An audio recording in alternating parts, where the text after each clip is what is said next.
TV entertainment correspondent, Dave DeBaker. Hi, Dave. Hey, good to be back. How's it going? Great, welcome back. Thanks for having me back. Yeah. Yes. Your experience in entertainment goes to Hollywood. Dave DeBaker once served as a page on the long-running CBS game show, The Price is Right.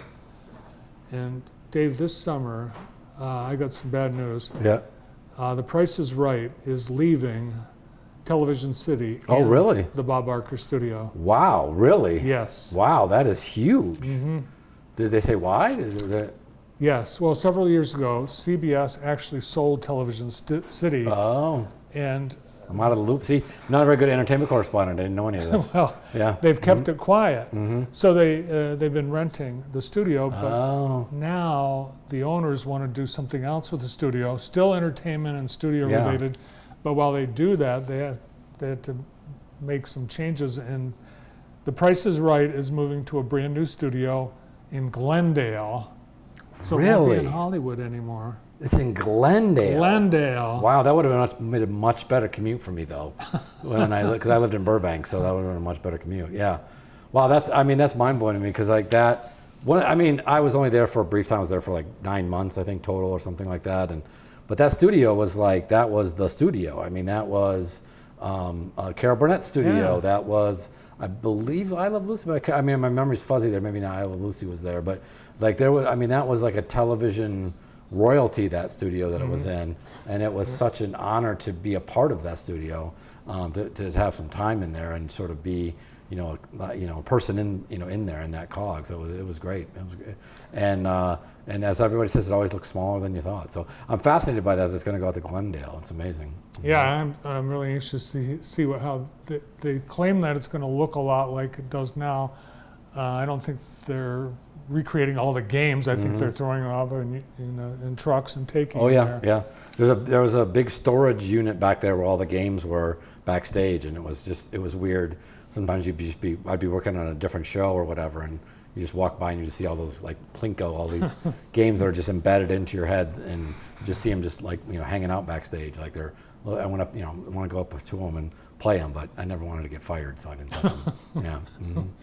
Well, it'll be interesting to see how it turns out. Yeah, you're right, Carol Burnett, The Match Game, many of not just CBS, but so many shows were in that studio. Yeah, that's pretty amazing. I didn't, and that's also CBS's main offices were there. So I'm not sure. I don't know what's happening with that. So it's like maybe they just enlarged the farmers market. But that's television. That's like a touchstone of television history in that building. It's like 30 Rock. In a way, yeah. It's a lot like 30 Rock in its own sense, where it's like yeah, this is where television was kind of born, basically. I agree. Yep. So it's kind of sad, bittersweet. All right. So what do you? Well, last time we were on, we had that great moment where we both admitted at the same exact time we were both just started watching The Bear, and we finished it last night. We finished the first season. We finished the first season last night. And when I was on last time, I said, I really like it so far. It's really good. I gotta say, it really is an amazing series. It's a roller coaster. It's very tense at times, but it is beautifully done. It is an amazing. We watched the second to last episode 7, the night before, and it was a very short episode done in what's called a oneer, which is one shot.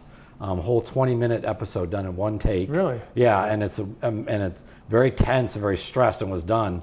My wife and I were like, okay, we got to just relax for a moment because it was so tense and well done. And then the final episode, much quieter and different type of style, and just really a beautiful ending to the first season that really sets you up for that next season. I've been thinking about both episodes pretty constantly all day long, and I want to get my kids in bed by 4 o'clock if I can today, so we can start the second season. But because the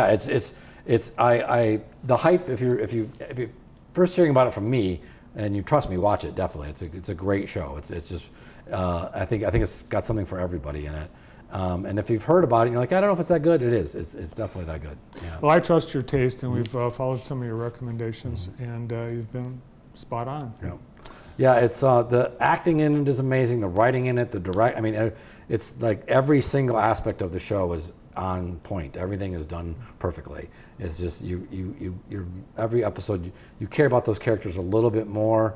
They expand the world of those characters out a little bit more, let you get to know them a little bit more, and you're just rooting for them through every episode. It's just outstanding. Last night I realized we've been watching too much British crime TV because we started a new show last night, and Karen said, I'm having a hard time understanding that. And I said, well, that's because they're in Bristol, and it's got a different accent, and plus they're close to Wales, and that's another different accent. So I pretty much know too much. Too much, yeah. I was going to say, or did you start speaking with each other in British accents last night? Are you two going to make a trip? You should really... Yeah, I was going to say, you really should, actually, at this point. You should make a trip and plan out where you're going to go see when you like, take a month off and go there to see everything, yeah. Yeah, actually, so many of those shows, they do on purpose make the scenery, the setting, the countryside look attractive. They're proud of their country. Yeah. And they want to show it off. They don't shoot everything in Toronto like we do here in the United States or Vancouver. Yeah, they actually show it. Yeah, it's I couldn't add in, it's on BritBox, right? That's the name of it, right? I couldn't add BritBox into our thing because with 2 kids under 2, we don't have time. We got in about an hour a night before we fall asleep. Matter of fact, my wife fell asleep last night partway through The Bear, and she's like, I'm sorry. She's like sat straight up. She's like, I gotta watch this. I want to watch this end. But and that's a 20-minute show. And it was a 20-minute show. She had a long day yesterday. So I couldn't add BritBox in because we got enough shows in the pipe that we want to watch still that we're still behind on. So I couldn't add more in there.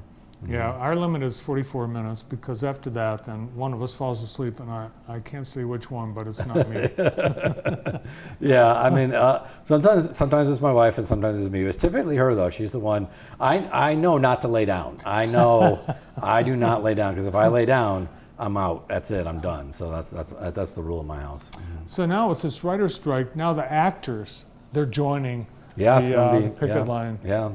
I thought the deadline had passed, so I haven't heard anything new besides that they had signed this letter saying that they were going to strike. But I think it's going to be, and maybe that will expedite the process. I mean, a lot of shows have been shutting down, but the actors have more weight than the writers do in the negotiation. So we'll see. I mean, we're not feeling it right now. There's a lot of stuff out there to still consume. A lot of stuff is being edited and put together to put on our TV, but and because of the changing nature of how things are distributed, and it's like fall TV premieres don't exist. Remember when September the new TV guide. In August they do a show where some person would introduce the new shows in the season, but that doesn't exist anymore. So you're going to see it start to taper off eventually here. But I think we have enough to get us through the summer from what I've been reading online at least. Yeah. One of our astute viewers, Bob Goldsmith in Florida, has pointed out that Vanna White is upset with the Wheel of Fortune people because apparently she's only making half of what Pat Sajak's been making, and she wants parity. I read that article. I was shocked by that because I worked another show I worked on, which was Wheel of Fortune, taped at the same place that Price is Right taped, and those people that came to watch that show were diehard fans because that is the most boring show ever to watch being taped. It is awfully boring to watch. Pat is he's bored doing the show. He is bored. He's bored up there. I could tell you that from 30 years ago when I was there. He is bored. But they all said Vanna doesn't really need to do anything. Well, neither does Pat really. He just says, would you like to buy a vowel? What's your guess? That's all he does. And then he gets paid 3 times or 10 times as much as she does. Ridiculous. Absolutely ridiculous. He doesn't even have to learn anything about the contestants ahead of time because he has to hold this card and read it for the first time as he's introducing the contestants. I saw what Ryan Seacrest is replacing him, right? That to me is the best gig in television because it is so ridiculously easy to do. It is like you could have an AI machine up there, just talking with the old school voicemail, and it would be just as good. That is the easiest hosting gig there is. Yeah, I think he'll work five days a month or something like that. Yeah, they used to do an entire season in 8 days or something like that. If I remember, you do 5 episodes a day. It was. Oh man, that show was boring. No one wanted to work that show because it was so boring. Yeah. Yeah, and Vanna has, I don't know why her contract is different than Pat's as far as term. You'd think Right. they'd be locked into the same time period. But she's got another year apparently okay. after Pat retires. So I think she thinks that she's got some leverage, but I don't think so. I do. I think people watch for the talent. I mean, people are watching. I mean, if they've been watching that show for how long has she been on that show? 40 years? Yeah, as something long like as- that. yeah. So people are watching because of her, and they're watching because of her and because of Pat Sajak. That's why their pay should be equal, in my opinion. At least Vanna has to move. Pat doesn't Right. even move. Vanna's up and down walking. she's the whole got to have physical activity happening. I mean, Pat just like you said, stands there with a little card. That's all he really does. He says, all right, whatever he says, 5 sentences an episode or whatever. He's not sad when they lose. He's not excited when Yep. they win. Yeah, they used to remember back in the day. They used to have to spend their money on those horrible prizes, Yes. and it was like $200 for some andirons and whatever. It was like I'll take a stuffed llama for $45. Like it was just awful prizes, like the most 70s prizes ever. I remember they used to have to spend all that I money. forgot about that. Yeah, That's yeah, right. yeah. All right. Well, thanks for all your entertainment reporting today. Thank you. And, for Glad I coming. could come in. Jackson College English professor and JTV entertainment correspondent Dave DeBaker. Register for fall classes.